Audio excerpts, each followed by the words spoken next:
Les tremblements.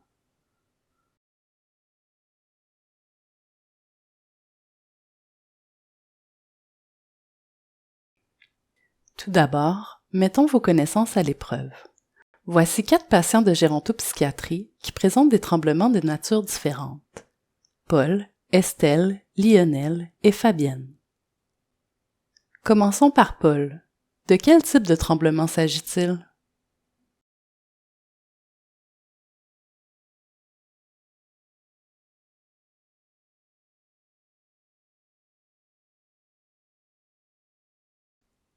Paul présente un tremblement asymétrique, prédominant du côté gauche, qui se manifeste alors que son bras est au repos. Le mouvement est de type pronation-supination.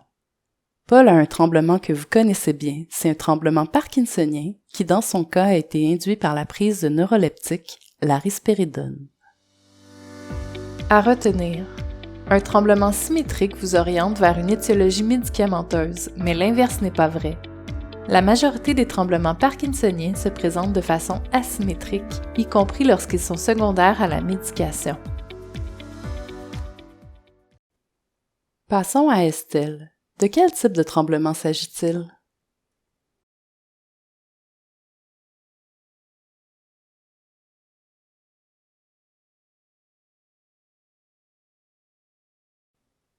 Estelle a un tremblement vertical de la tête et bilatéral des mains qui prédomine au maintien d'une posture et à l'action.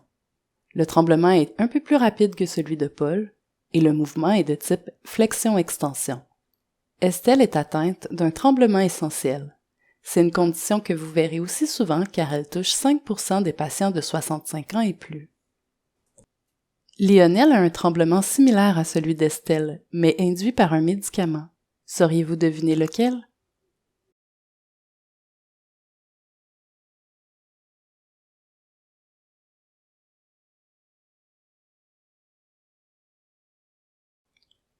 Remarquez les petites irrégularités dans le mouvement. Ce sont des myoclonies. Lionel a un tremblement postural avec des myoclonies caractéristiques du tremblement secondaire au lithium. Au tour maintenant de Fabienne. De quel type de tremblement est-elle atteinte?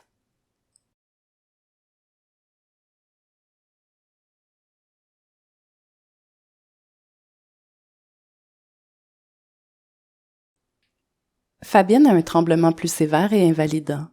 Il s'agit d'une présentation complexe avec de multiples segments atteints et une composante à la fois de repos et d'action. Son étiologie pose habituellement un défi diagnostique important aux cliniciens. Mais avez-vous remarqué ce qui s'est passé lorsqu'on parlait de Lionel? L'amplitude a diminué. Ici aussi, l'amplitude a diminué et l'axe a changé. Fabienne a un tremblement fonctionnel, c'est-à-dire de présentation atypique, d'intensité variable et distractible. À retenir, pour bien examiner les troubles du mouvement, il faut ouvrir l'œil, en particulier dans la salle d'attente, lorsque le patient se déplace à la salle d'entrevue, pendant l'examen cognitif et lorsque vous examinez d'autres aspects de l'examen neurologique.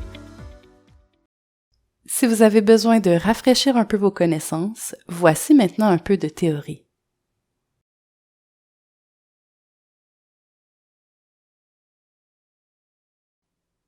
Les tremblements sont des mouvements oscillatoires, rythmiques, involontaires d'une partie mobile du corps autour de sa position d'équilibre. Il s'agit de mouvements bidirectionnels qui résultent de la contraction alternante des muscles agonistes et antagonistes. On les distingue des myoclonies, qui sont des secousses musculaires brèves. Les myoclonies sont souvent irrégulières, mais elles peuvent se présenter de façon rythmée où elles deviennent plus difficiles à distinguer des tremblements. Souvent, elles peuvent être provoquées ou exacerbées par des stimuli d'une ou plusieurs modalités sensorielles.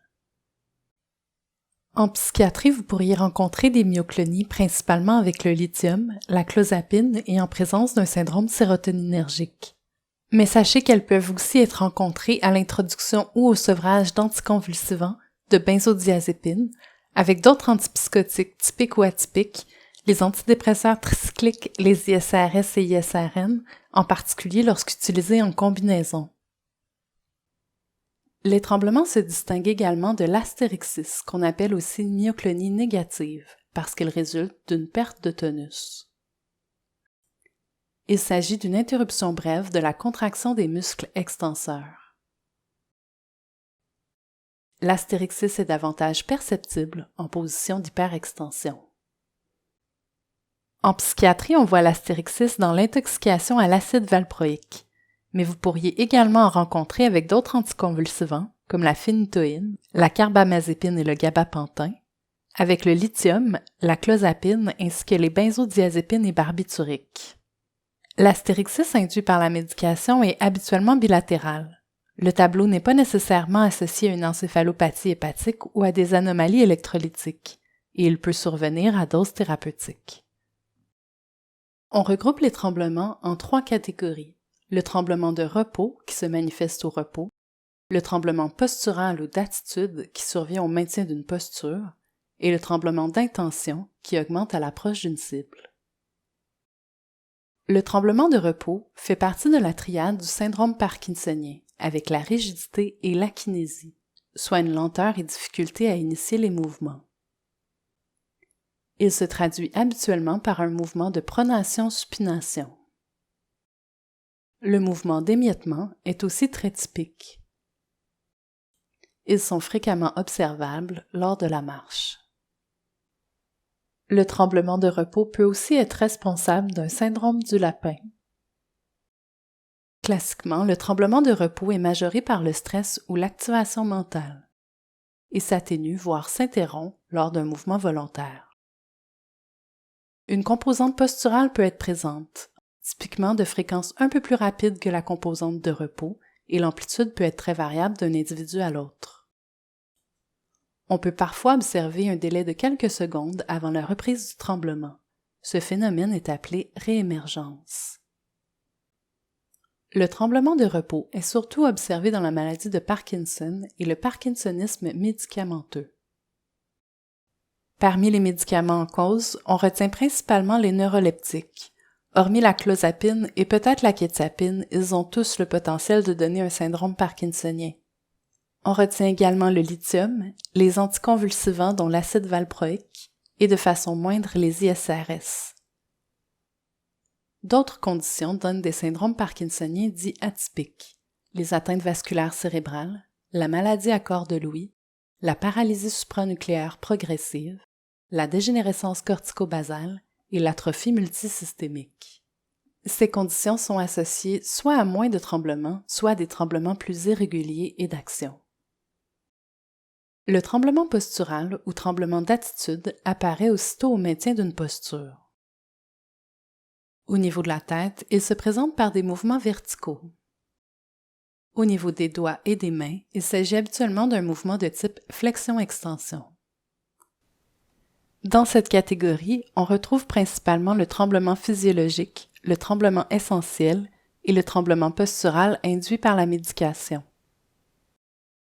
Le tremblement physiologique est un tremblement fin et rapide, habituellement presque imperceptible à l'œil nu.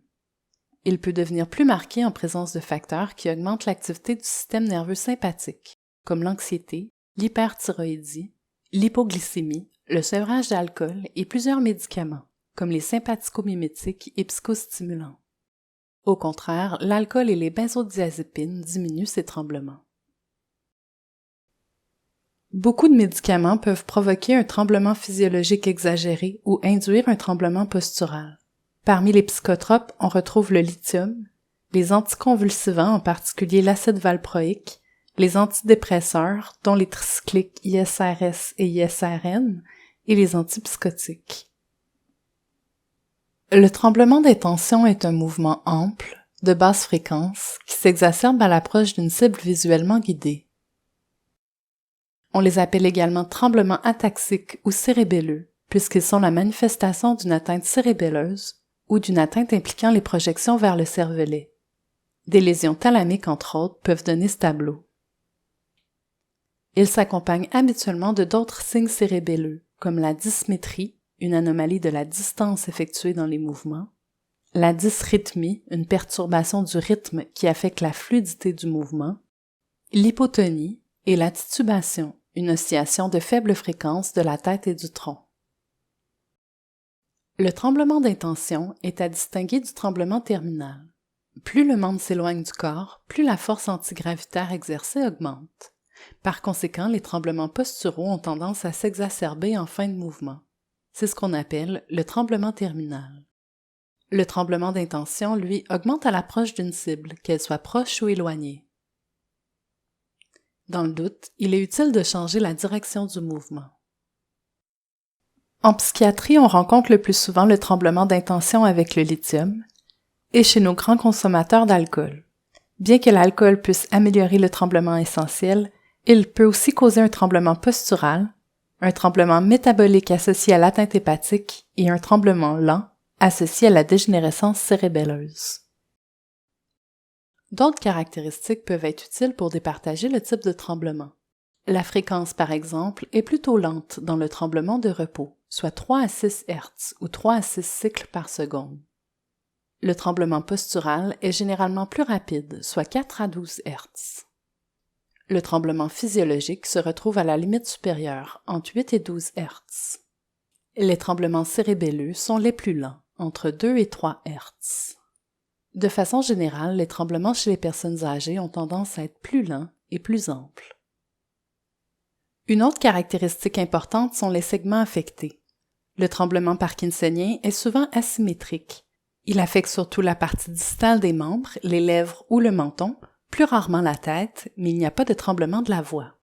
Les autres conditions qui donnent des tremblements affectent beaucoup plus rarement les membres inférieurs, donc un tremblement du pied doit vous faire évoquer un syndrome parkinsonien. L'exception que vous pourriez rencontrer en psychiatrie est le syndrome sérotoninergique, qui peut donner un tremblement qui prédomine aux membres inférieurs. Vous aurez toutefois d'autres signes évocateurs: hypertension, tachycardie, mydriase, diaphorèse, frisson, hyperthermie dans les cas plus sévères, et des tremblements avec myoclonie et hyperréflexie qui auront tendance à être plus proéminents aux membres inférieurs.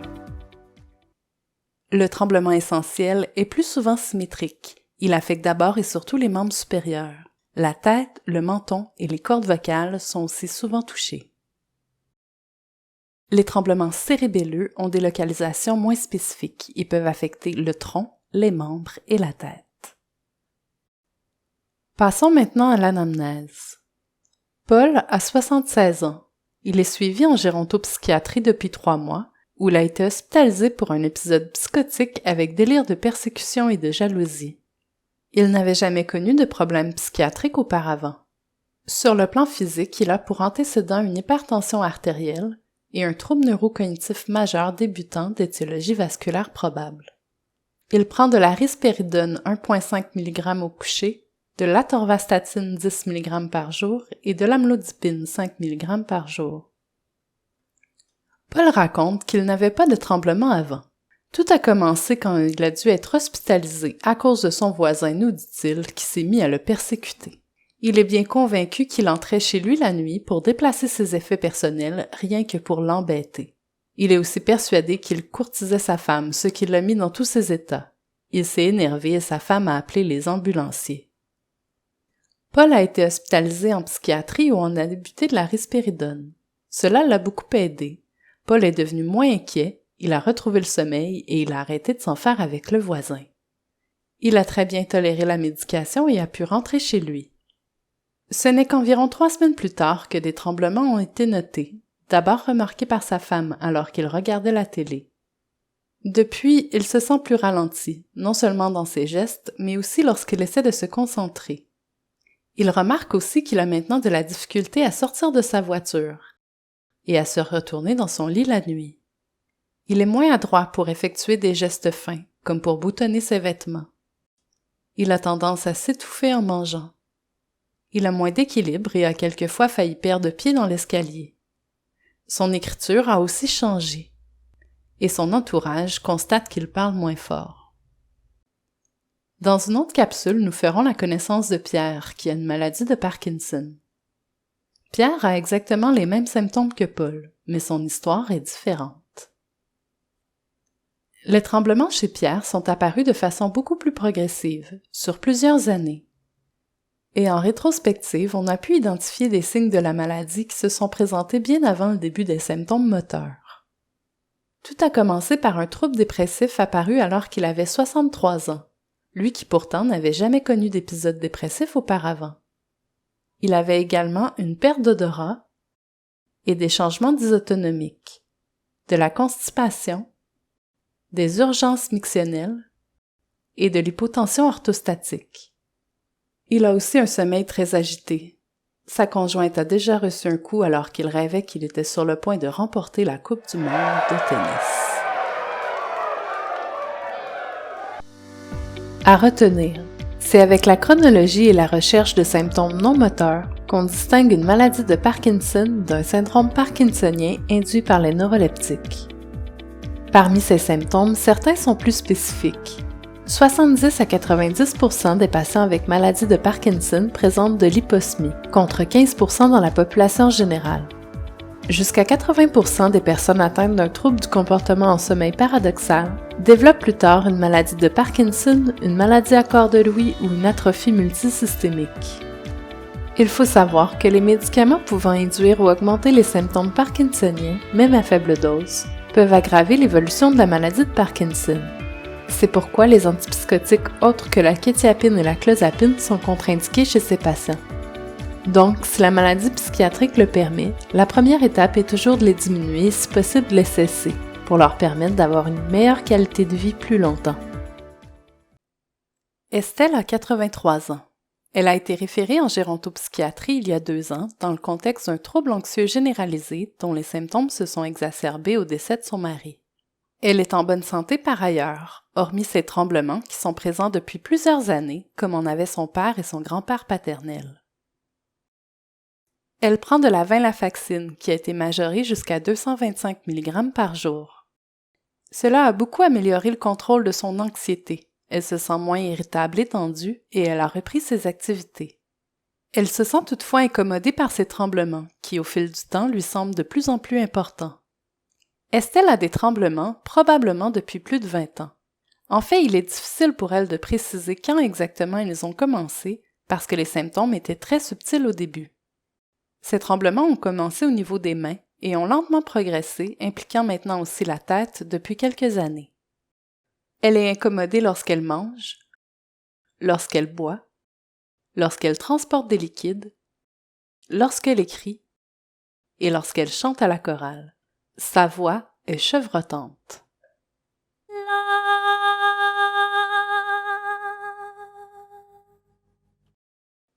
Ces symptômes sont souvent un peu moins marqués après 1 ou 2 verres de vin. Estelle raconte que sa voisine Violette avait des tremblements causés par la venlafaxine. Quand elle l'a cessé, ces tremblements se sont résorbés. Devrais-je changer d'antidépresseur, docteur?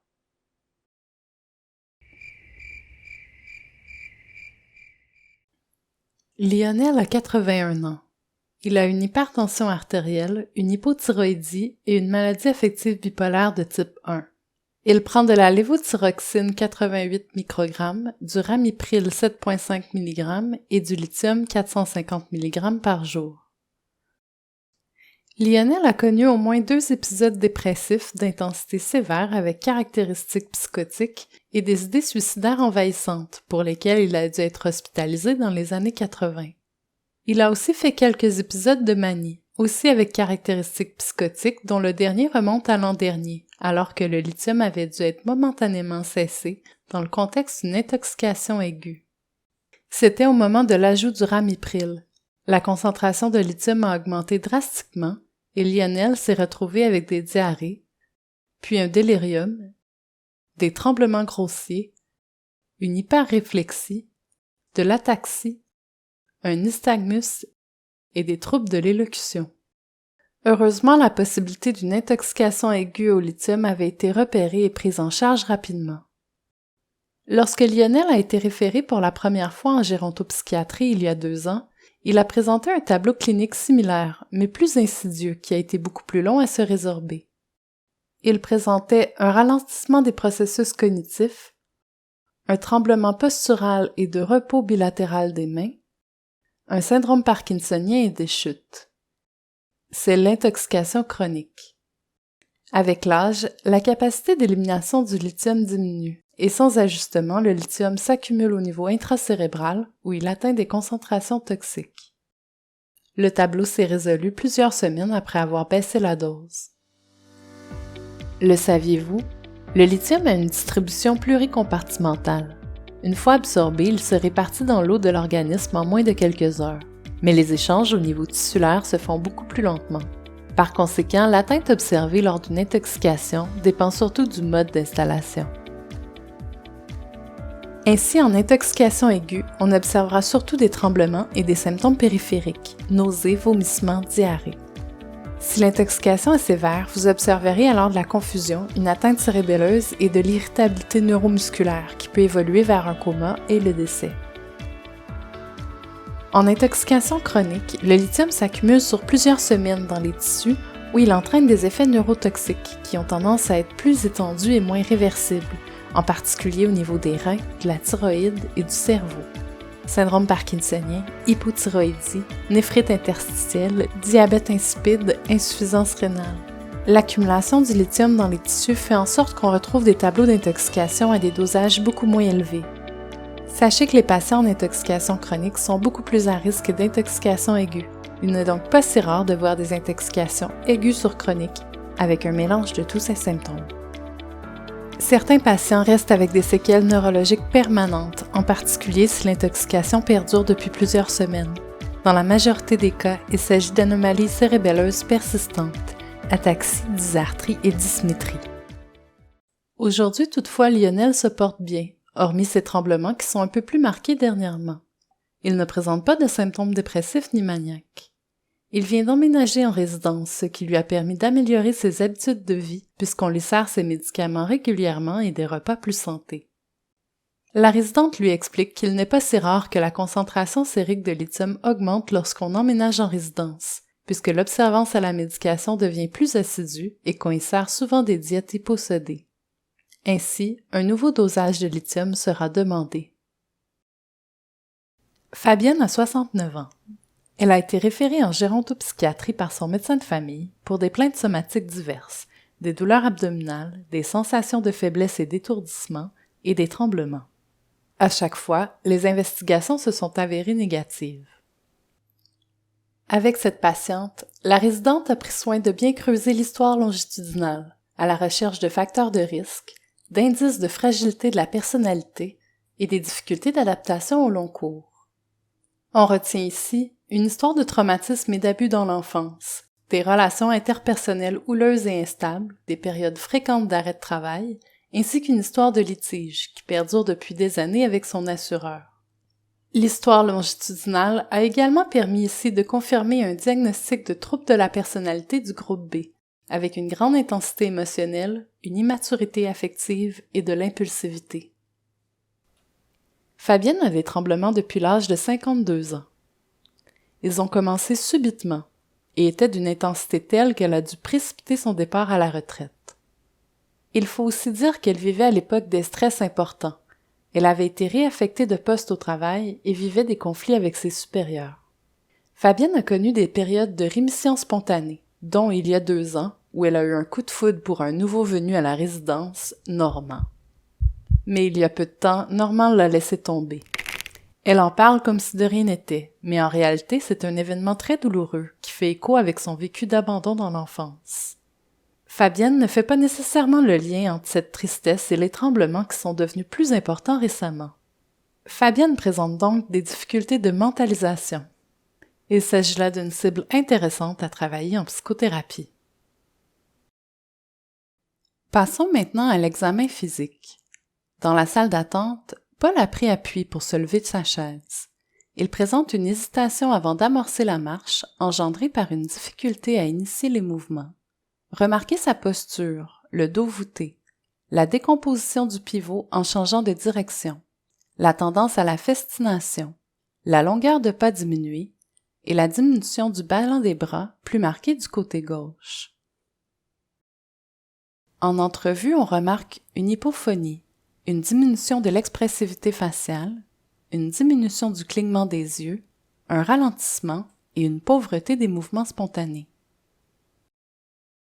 À l'examen cognitif, on demande à Paul de déposer les mains sur les cuisses en supination. Cela permet de favoriser le relâchement musculaire et de mieux visualiser le tremblement, qui aura tendance à augmenter pendant les tâches exigeant de la concentration. À l'écriture, on remarque une micrographie.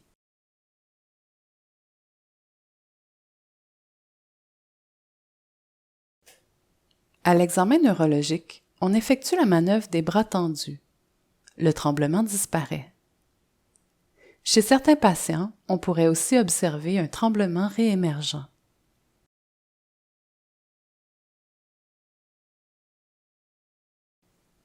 À la manœuvre de la pince, la vitesse et l'amplitude ont tendance à diminuer avec les répétitions. L'examinatrice insiste pour maintenir une bonne amplitude, mais on observe le même phénomène. C'est ce qu'on appelle un décrément. Le signe est encore plus perceptible à gauche. L'hypokinésie s'objective également en effectuant d'autres mouvements alternés rapides des membres supérieurs et inférieurs. Pour ne pas manquer de signes subtils, il est important de demander aux patients de faire des mouvements de grande amplitude et de les effectuer le plus rapidement possible. Un mouvement rapide mais de faible amplitude est anormal. On procède ensuite à l'examen du tonus musculaire en mobilisant passivement les membres au niveau des articulations. Pour apprécier la rigidité, on demande au patient de garder le bras bien détendu et on porte une attention particulière aux mouvements volontaires qui peuvent interférer avec l'examen. Un patient qui effectue le mouvement avec vous peut vous donner une fausse impression de souplesse. Au contraire, celui qui applique une opposition volontaire peut vous donner une fausse impression de rigidité. Pendant que vous mobilisez l'articulation distale, poser le pouce sur le tendon aide à percevoir les contractions musculaires et les renforcements de tension dans le tendon. Pour encore mieux apprécier la rigidité, on peut utiliser une manœuvre de renforcement. Ici, par exemple, l'examinatrice demande à Paul de tracer de grands cercles, un peu comme s'il lavait une voiture. Examiner le tonus musculaire pendant que le patient amorce ce mouvement permet habituellement de ressentir un renforcement net de la résistance. Cela aide beaucoup au diagnostic différentiel. En présence d'une rigidité extrapyramidale, comme c'est le cas avec les neuroleptiques ou la maladie de Parkinson, on s'attend à une hypertonie dite plastique, une sensation de résistance uniforme et continue sous tout l'arc d'amplitude du mouvement. On utilise aussi le qualificatif « rigidité en tuyau de plomb » pour parler d'une résistance importante et constante tout au long du mouvement.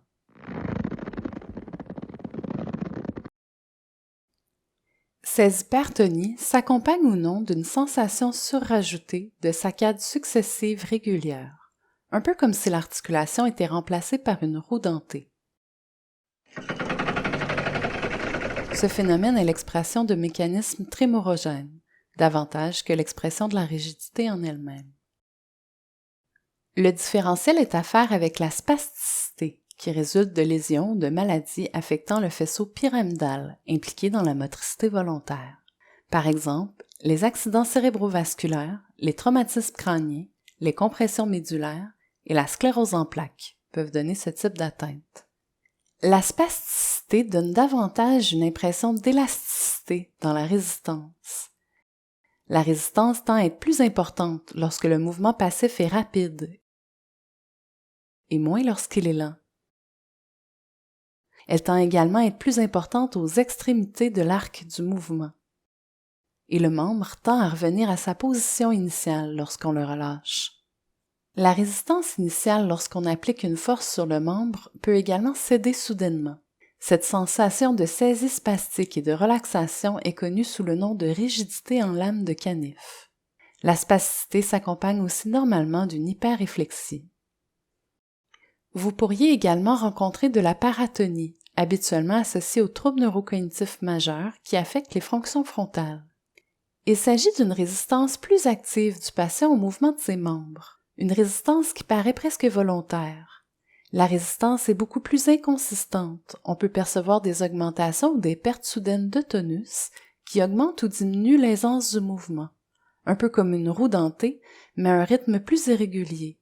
La résistance n'est pas augmentée par une contraction contralatérale, d'où l'utilité de faire des manœuvres de sensibilisation. Il y a aussi souvent des inégalités entre les différentes articulations. On procède aux mêmes manœuvres de l'autre côté. Paul présente une rigidité avec roue dentée plus marquée du côté gauche. La roue dentée est même ici presque perceptible à l'œil nu. On procède enfin à l'examen de la rétropulsion. L'examinatrice demande à Paul d'écarter légèrement les jambes et lui explique la procédure. Le test est anormal si le patient doit effectuer plus de 2 pas vers l'arrière ou tombe sur l'examinateur.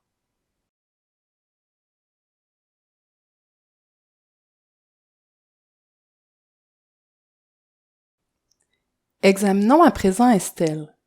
Dans la salle d'attente, elle présente un tremblement d'action qui disparaît au repos. Elle se déplace d'un bon pas, sa démarche est fluide et normale. En entrevue, elle s'exprime avec un bon niveau d'énergie et des mouvements spontanés. On remarque à nouveau le tremblement d'action lorsqu'elle gesticule. Observez le tremblement de la tête qui est très vertical. Ce n'est pas le cas de Didier, dont vous ferez la connaissance dans la capsule sur les dystonies. La posture de la tête et de son cou n'est pas tout à fait normale et on voit une légère angulation dans son tremblement. À l'examen cognitif, le tremblement des mains cesse complètement au repos.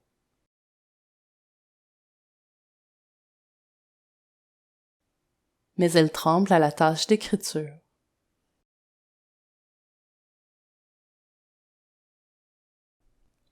On lui propose de tracer une spirale. Cela permet d'objectiver le tremblement et d'en comparer la sévérité entre les séances.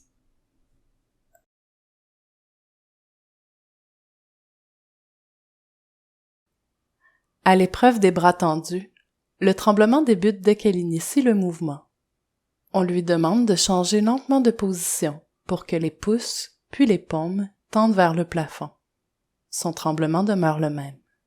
Comparons avec Didier, qui présente un tremblement dystonique. Son tremblement change. Le tremblement dystonique est souvent plus spécifique à certaines positions.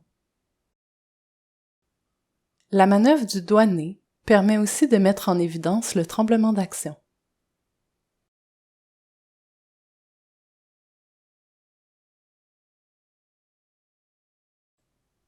Une autre façon d'examiner le tremblement d'action est d'observer le patient boire ou transvider de l'eau d'un verre à l'autre.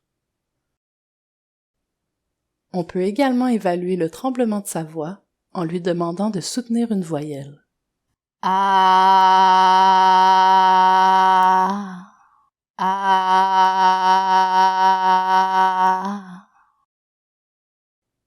L'examen de Lionel est très similaire à celui d'Estelle, mais son tremblement est plus irrégulier et n'affecte que les mains. Sa démarche est normale. Son tremblement disparaît aussi au repos et reprend au maintien d'une posture contre gravité. À l'épreuve du doigt-nez, il présente un tremblement postural, mais pas d'ataxie. Ce n'était pas le cas l'an dernier, lorsque Lionel a fait une intoxication aiguë au lithium. Son tremblement était plus grossier, avec une ataxie à l'épreuve du doigt-nez. Il avait aussi une hyperréflexie, un nystagmus vertical vers le bas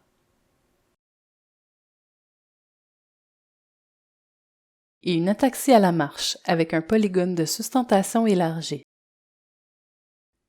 La démarche en tandem était quasi impossible.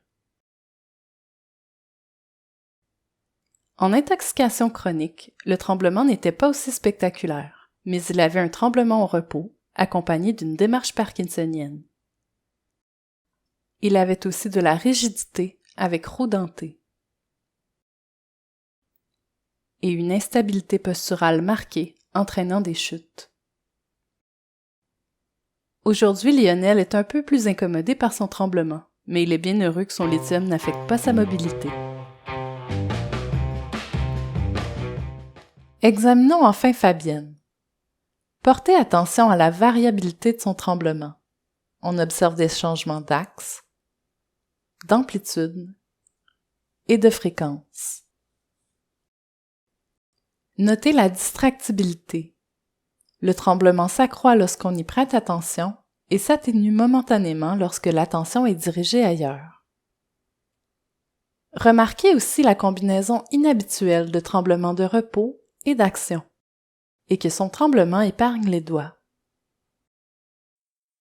Sa démarche est théâtrale. On appelle astasie-abasie un trouble de la marche alors que le patient a une préservation complète de la capacité à produire les mouvements nécessaires à ses fonctions. À retenir, l'astasie-abasie et les autres troubles du mouvement fonctionnel sont à distinguer de la simulation. La simulation est une fausse représentation intentionnelle des symptômes pour obtenir un gain secondaire, comme de l'argent. La motivation est extrinsèque et le processus est pleinement conscient.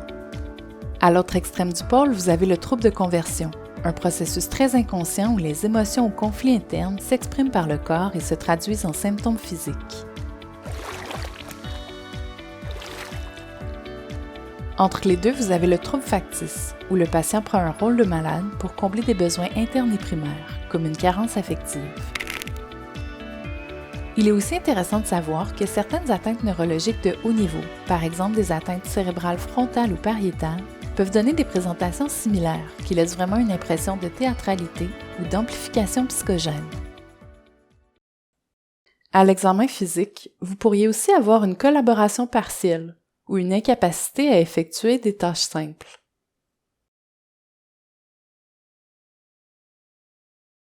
L'examen du tonus musculaire laisse un doute sur une résistance volontaire en raison d'une co-contraction des muscles agonistes et antagonistes. Pour mettre en évidence un tremblement fonctionnel, on peut demander au patient d'effectuer une tâche concurrente. Par exemple, avec cette main, saisissez rapidement mon doigt. Le tremblement est brièvement supprimé pendant le mouvement du bras contralatéral. Les tremblements fonctionnels sont aussi sensibles à l'entraînement. L'examinatrice demande à Fabienne d'effectuer un mouvement rythmé. La fréquence du tremblement aura tendance à se synchroniser avec celle du mouvement. Discutons à présent de perles cliniques qui pourront vous aider dans la prise en charge de vos patients. La majorité des tremblements que vous allez rencontrer en psychiatrie sont induits par les médicaments, et les agents en cause sont très nombreux. Les plus fréquents incluent l'amiodarone, les inhibiteurs sélectifs de la recapture de la sérotonine ou de la norépinéphrine, l'amitriptyline, le lithium, l'acide valproïque, les agonistes bêta-adrénergiques, les antagonistes dopaminergiques, les agents dépléteurs des monoamines comme la tétrabénazine et plusieurs substances d'abus comme l'alcool ou la cocaïne. La présentation la plus commune est le tremblement physiologique exacerbé ou le tremblement postural qui affecte surtout les membres supérieurs et qui ressemble au tremblement essentiel. D'autres médicaments peuvent induire un tremblement de repos qui ressemble à celui de la maladie de Parkinson. Ces tremblements peuvent affecter des parties du corps moins usuelles comme la mâchoire ou les membres inférieurs. Le diagnostic d'un tremblement induit par la médication peut être difficile à établir. De plus, comme c'était le cas pour Estelle, les tremblements induits par la médication peuvent exacerber un tremblement pathologique sous-jacent. Parmi les éléments qui peuvent aider au diagnostic, on retrouve une relation temporelle entre l'administration ou la cessation de la substance, une corrélation entre la dose et l'intensité du tremblement, l'absence de progression du tremblement dans le temps et la présentation symétrique. Mais attention! Le tremblement d'origine médicamenteuse est symétrique pour la plupart des médicaments, mais dans le cadre d'un parkinsonisme d'origine médicamenteuse, les patients développent généralement un tremblement de repos asymétrique. Devant un tremblement induit par la médication, il faut toujours vérifier l'impact fonctionnel et social. Dans le cas particulier d'un syndrome parkinsonien d'origine médicamenteuse, pensez à vérifier si la mobilité est affectée. Entre autres, la marche, la capacité au transfert et la présence de rétropulsion qui place le patient à risque de chute. Chez le patient grabataire qui a du mal à exprimer ses besoins, pensez aussi à vérifier s'il présente de la rigidité et des douleurs associées. Prenons un instant pour parler de Conrad. Conrad est un patient en soins de longue durée qui présente un trouble neurocognitif majeur mixte sévère. Il prenait de l'olanzapine 20 mg par jour pour de l'anxiété. Conrad avait une rigidité importante avec des contractures à tel point qu'il était extrêmement difficile de le laver sous les bras. Il fallait mettre des débarbouillettes enroulées dans ses mains car il se blessait avec ses ongles. L'équipe traitante n'avait pas envisagé un sevrage de l'olanzapine car la rigidité avait été attribuée à la démence. Certaines démences avancées peuvent effectivement donner de la rigidité, mais les neuroleptiques peuvent très certainement aggraver la rigidité et les contractures. Pensez à chercher des alternatives de traitement pour ces patients. Comment intervenir? 6 questions à se poser. 1. Le médicament peut-il être arrêté? 2. La dose du médicament peut-elle être réduite? 3. Le médicament peut-il être substitué? 4. Puis-je diminuer davantage la polypharmacie? 5. L'ergothérapie ou la physiothérapie pourrait-elle améliorer la qualité de vie du patient? Et 6. Peut-on ajouter un médicament pour masquer le tremblement dû au premier médicament? Revenons à nos vignettes cliniques. Les antipsychotiques peuvent précipiter des tremblements de repos et posturaux. Ils sont le plus souvent aux membres supérieurs et asymétriques. Comme Paul, les patients présentent souvent aussi d'autres symptômes d'un syndrome parkinsonien, comme de la bradykinésie, de la rigidité ou de l'instabilité posturale. La prévalence dépend de beaucoup de facteurs, comme le type d'antipsychotique utilisé, la dose donnée et la susceptibilité sous-jacente du patient, mais on estime qu'elle serait entre 39 et 87 % chez les adultes médicamentés pour une schizophrénie. La prévalence est plus élevée lorsqu'on utilise une mesure qui prend en compte la bradykinésie, et probablement qu'elle est plus élevée chez la population âgée. Devant un trouble du mouvement induit par un médicament, la première étape est toujours de revoir l'indication de la molécule et voir si le médicament peut être arrêté. Les syndromes parkinsoniens induits par les neuroleptiques se résorbent généralement complètement, à moins d'une maladie de Parkinson sous-jacente qui a été démasquée par l'exposition aux neuroleptiques. La résolution complète prend souvent plusieurs mois, jusqu'à 15 mois. La seconde étape est de voir si le médicament peut être réduit. Les troubles du mouvement induits par les médicaments sont dose-dépendants. Lorsqu'on le peut, on diminue la dose graduellement en surveillant les signes de rechute de la maladie psychiatrique. Une fragmentation des doses peut toujours être tentée. Toutefois, de mon expérience, cela est utile pour certains effets secondaires, comme l'hypotension orthostatique, mais très peu pour les symptômes extrapyramidaux. Une substitution peut aussi être envisagée. Voici un tableau qui résume la fréquence des effets indésirables des antipsychotiques. Parmi les antipsychotiques disponibles au Canada qu'on utilise chez la personne âgée, la quétiapine, lorsque la maladie psychiatrique le permet, est un des meilleurs choix pour éviter un syndrome parkinsonien. Si le patient est un bon candidat, la clozapine est aussi un excellent choix, mais ce traitement nécessite une surveillance hématologique. L'olanzapine donne moins de symptômes extrapyramidaux que d'autres antipsychotiques plus typiques, comme la risperidone ou l'allopéridol. Toutefois, on voit quand même assez fréquemment des symptômes extrapyramidaux secondaires, surtout en gérontopsychiatrie. L'électroconvulsivothérapie aide aussi aux symptômes extrapyramidaux. Ce peut être une autre bonne option si le traitement est indiqué pour la condition psychiatrique sous-jacente. Il faut aussi se questionner à savoir si on peut réduire la polypharmacie. Voici une liste de médicaments pouvant causer un syndrome parkinsonien. Parmi ceux que vous risquez de rencontrer le plus souvent en psychiatrie, retenez les antipsychotiques typiques et atypiques, la dompéridone, les bloqueurs des canaux calciques comme l'amlodipine et les anticonvulsivants comme l'acide valproïque. D'autres médicaments comme les antidépresseurs ont un risque plus faible lorsqu'utilisés seuls, mais ils contribuent à exacerber les symptômes extrapyramidaux, surtout lorsqu'utilisés en combinaison. L'état dépressif et le déconditionnement aggravent les symptômes extrapyramidaux. La physiothérapie peut donc grandement aider vos patients. On pensera aussi à impliquer une ergothérapeute pour adapter le milieu de vie pour pallier les difficultés de mobilité. Et enfin, en dernier recours, on peut songer à ajouter un médicament pour masquer les effets secondaires du premier. Les médicaments anticholinergiques comme la benzotropine peuvent être utiles chez les sujets plus jeunes, mais sont généralement mal tolérés chez la personne âgée et donc utilisés de façon très exceptionnelle. Une consultation en neurologie peut aussi être considérée. Le neurologue pourra proposer l'ajout d'un traitement symptomatique pertinent en tenant compte de la présentation clinique. L'amantadine ou la lévodopa, par exemple, peuvent souvent aider. La lévodopa peut précipiter un épisode maniaque ou augmenter les symptômes psychotiques chez les patients fragiles, mais à des doses ajustées pour l'âge et la condition de santé mentale et globale, ces médicaments sont le plus souvent assez bien tolérés. Dans le cas de Paul, la risperidone avait été instaurée par hospitalisation. On peut présumer qu'elle avait été majorée rapidement pour diminuer la durée de séjour. La résidente a donc estimé raisonnable chez ce patient de simplement procéder à une diminution prudente en surveillant les signes de rechute pour trouver la dose minimale efficace. Paul est actuellement stable avec 0,75 mg par jour. Le tremblement a presque disparu et sa mobilité s'est beaucoup améliorée. Un trouble du mouvement s'est toutefois ajouté. L'avez-vous remarqué? Paul a une dyskinésie de retrait. On reverra ce sujet dans la capsule sur la dyskinésie. Pour Paul, on espère qu'elle sera réversible et qu'elle s'estompera dans les prochaines semaines. Les tremblements sont un effet secondaire fréquent pour tous les antidépresseurs, y compris les tricycliques et les inhibiteurs de la monoamine oxydase.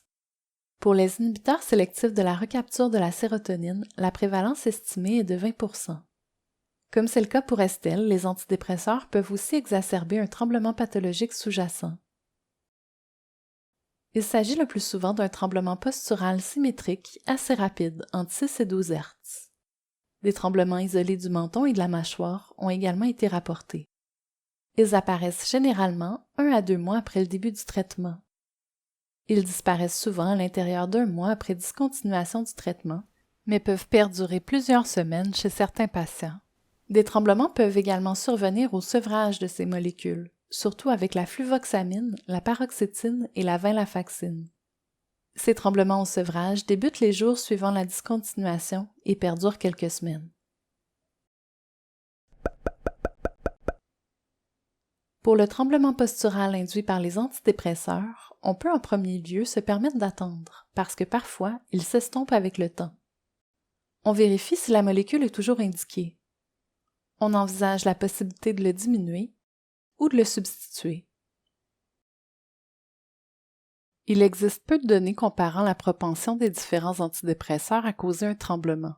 Mais parmi les réactions indésirables rapportées dans la base de données de pharmacovigilance de l'OMS, certains antidépresseurs semblent plus souvent en cause, comme le bupropion, la clomipramine, la duloxétine, la fluvoxamine, la paroxétine et la sertraline. D'autres antidépresseurs comme le citalopram, la mirtazapine et la nortriptyline sont beaucoup moins rapportés. On doit aussi évaluer si d'autres médicaments pourraient être cessés pour diminuer la polypharmacie. Les médicaments pouvant induire un tremblement postural sont très nombreux. Cette liste n'est pas exhaustive. Pour les patients qui présentent un tremblement d'action incommodant, sachez que certains ustensiles lestés ou d'autres équipements adaptés peuvent améliorer le fonctionnement. Enfin, on peut envisager aussi l'ajout d'un bêta-bloqueur, mais avec parcimonie et prudence chez la personne âgée. Après discussion avec la résidente, étant donné qu'Estelle est à un moment plus stable dans sa vie, elle a opté pour une diminution de la venlafaxine, ce qui a été fait de façon progressive en surveillant l'anxiété. Estelle prend aujourd'hui de la venlafaxine 150 mg par jour, avec un niveau d'anxiété qui est pour elle resté tolérable. Du lorazépam 0,5 mg au besoin a aussi été ajouté pour l'aider à diminuer davantage son tremblement pour participer à certaines activités sociales sans gêne. Globalement, son tremblement s'est beaucoup amélioré, comme le montre le tracé de la spirale qu'on compare avec celui de la dernière visite. Un tremblement, principalement des mains, est l'effet secondaire le plus courant du lithium. Sa prévalence est plus importante avec l'âge. On estime qu'un impact fonctionnel est perçu chez 32% des patients, ce qui peut entraîner une non-observance. Le tremblement postural est le plus courant, avec une fréquence rapide entre 8 et 12 Hz. Le lithium peut aussi induire un syndrome parkinsonien avec tremblement de repos. Les patients maintenus de façon chronique avec des concentrations sériques élevées sont plus à risque. Lorsqu'un patient présente un tremblement secondaire au lithium, on peut se permettre d'attendre si le lithium vient tout juste d'être instauré. Parfois, le tremblement s'estompe avec le temps. On vérifie toujours aussi que la molécule est indiquée, mais les patients avec maladie affective bipolaire ont besoin d'un stabilisateur de l'humeur à vie comme traitement de maintien, et ceux qu'ils reçoivent comme adjuvant ont souvent fait plusieurs autres essais auparavant. Il est rare qu'on puisse simplement cesser le lithium. On évalue si on peut diminuer la posologie. La concentration sérique de lithium prélevée sur l'IONEL 12 heures post-dose est revenue à 0,82 mmol par litre. Allez-vous diminuer son lithium?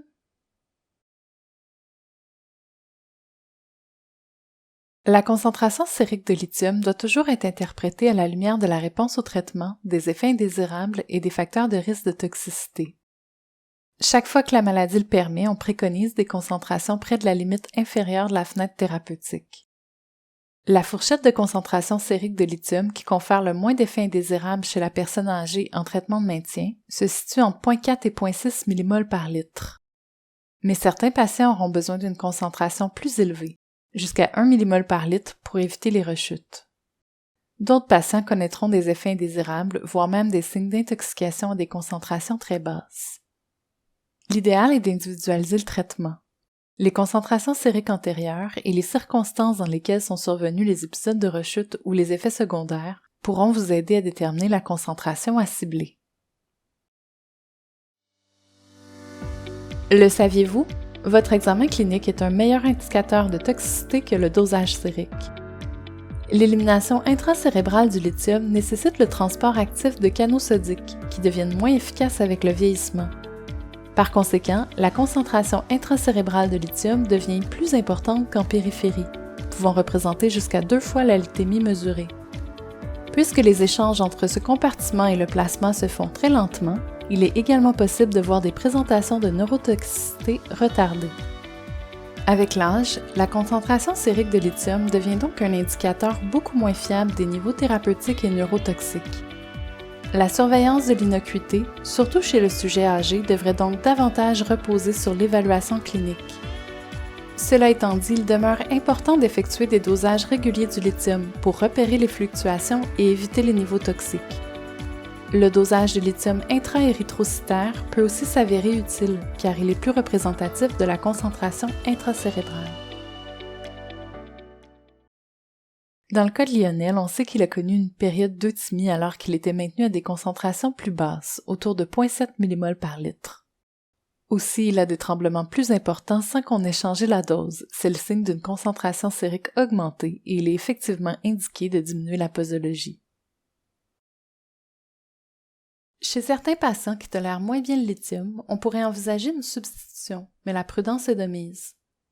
Il faut bien supposer les risques d'une telle décision en tenant compte de la présence de facteurs de sévérité, tels que le nombre d'épisodes, la sévérité des épisodes, les essais pharmacologiques antérieurs et la suicidalité. Comme toujours, on veillera à diminuer la polypharmacie. Les traitements concomitants avec certains médicaments tels que les antidépresseurs, les antipsychotiques ou les anticonvulsivants, en particulier l'acide valproïque, potentialisent les caractéristiques trémorigènes du lithium. Surveillez aussi évidemment les médicaments qui diminuent l'élimination rénale du lithium, qui peuvent précipiter une intoxication.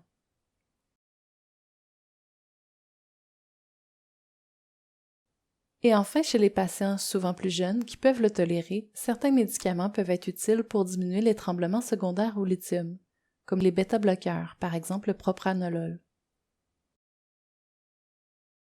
La résidente a diminué la posologie du lithium à 300 mg en alternance avec 450 mg par jour. Quelques semaines plus tard, vous revoyez Lionel dont le tremblement est devenu beaucoup moins incommodant. Manifestement, sa mobilité est aussi bien préservée. Et je vous rassure, il n'est pas en manie, elle a bien vérifié. Avant de clore la section sur les tremblements induits par la médication, glissons un mot sur les anticonvulsivants qui occasionnent des tremblements avec une fréquence rapportée allant jusqu'à 45 %. L'acide valproïque est l'anticonvulsivant qui en cause le plus. Il s'agit le plus souvent d'un tremblement postural des membres supérieurs, chez près de la moitié des patients. Mais les tremblements sous acide valproïque ont tendance à être plus étendus, impliquant parfois la tête, la langue, la voix, les membres inférieurs et même le tronc. Les caractéristiques du tremblement induit par l'acide valproïque sont plus variables que dans le tremblement essentiel. On peut aussi retrouver un syndrome parkinsonien d'origine médicamenteuse ou un tremblement de repos isolé qui peut être cliniquement indiscernable de la maladie de Parkinson. Les patients qui prennent des doses plus élevées et ceux qui reçoivent le traitement sur une plus longue période sont plus à risque. La prise en charge des troubles fonctionnels repose beaucoup sur l'approche et l'alliance avec le patient. Commencez par vous intéresser aux symptômes et à leur impact fonctionnel. Montrez de l'empathie et validez la souffrance associée. Prenez le temps de bien l'examiner. Sachez qu'au besoin, vous pouvez demander un électromyogramme pour documenter les variations d'amplitude et ainsi confirmer votre diagnostic. Profitez des investigations négatives pour insuffler de l'espoir. Aucune lésion grave ou maladie incurable n'a été trouvée. Il y a donc de bonnes chances que vos symptômes puissent s'améliorer. Intéressez-vous à la perspective du patient et à sa propre compréhension des symptômes. Encouragez-le à élargir son point de vue sur l'influence possible des facteurs psychologiques, en mettant l'accent sur la relation entre le corps et l'esprit. À l'histoire longitudinale, essayez d'identifier les facteurs prédisposants, précipitants et perpétuants pour vous faire une compréhension biopsychosociale du patient. Portez attention à la gestion émotionnelle passée et présente, et en particulier dans le cas du trouble factice, aux besoins physiques ou affectifs non comblés. Soyez attentif au non-verbal pendant le récit, et lorsque ça vous paraît approprié, faites des reflets en douceur pour aider le patient à prendre conscience de son vécu émotionnel. Je remarque que vous me parlez de votre rupture amoureuse un peu comme si de rien n'était, mais ça a vraiment dû être très douloureux. Qu'est-ce que vous avez ressenti lorsque Normand vous a laissé? Normalisez les symptômes somatiques, que vous pouvez utiliser comme perche pour proposer de la psychothérapie. Quand on vit quelque chose de difficile, il arrive que le corps réagit d'une façon détachée pour se protéger des émotions douloureuses. En psychothérapie, on peut faire le travail d'essayer d'identifier ces émotions. Je crois que ça pourrait avoir un effet très positif sur votre anxiété, diminuer vos tremblements et avoir une meilleure qualité de vie. Avec la psychothérapie, proposez également une prise en charge multidisciplinaire pour adresser les aspects plus somatiques. On peut penser par exemple aux approches de médecine alternative, de physiothérapie ou d'ergothérapie. La résidente est très fière d'avoir réussi à établir une bonne alliance avec Fabienne, qui a accepté de s'engager dans un processus de psychothérapie. Elle vient aujourd'hui pour sa première séance. Accompagnée de Normand. Et contre toute attente, elle semble guérie, du moins pour le moment.